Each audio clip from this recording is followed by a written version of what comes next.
Welcome to my pitch for Special Ops Tango, where the player strategically plans out a mission and executes it. The player tries to complete each mission with minimal casualties by planning the mission before it starts, then taking control of the characters and their movements. The characters do not have unlimited ammo and cannot be healed while in mission mode. The player will be told enemy locations if the said enemies are not indoors. If the player's characters are seen or heard by enemy forces, the difficulty of the game will increase. The goal of Special Ops Tango is pretty simple: eliminate the threat and secure the objective.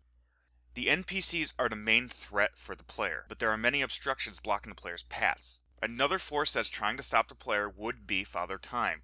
Timing is very crucial in this game. Even if all enemies are eliminated, the player must still accomplish the mission. The player can go in guns blazing or go in quiet to ensure a smoother going mission. Also, the player may choose to blow through walls, climb walls, go through windows, and breach doors. Blowing through walls and breaching doors is going in loud and may result into a difficulty increase.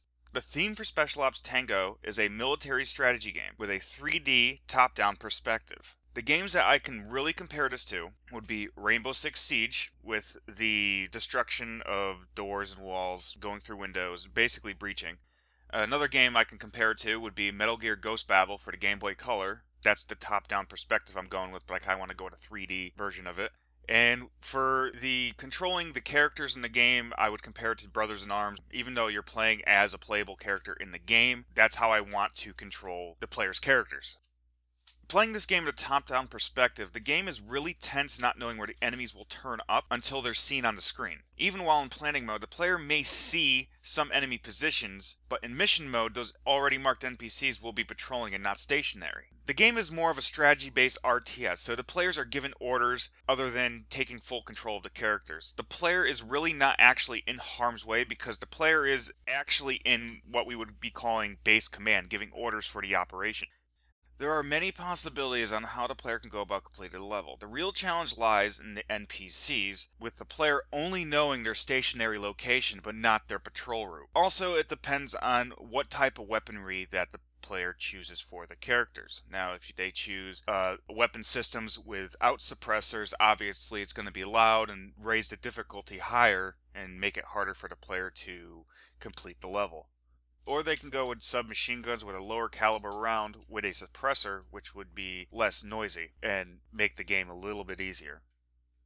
The risks of making this game would be the skill level of the designers. Will the game be too slow paced?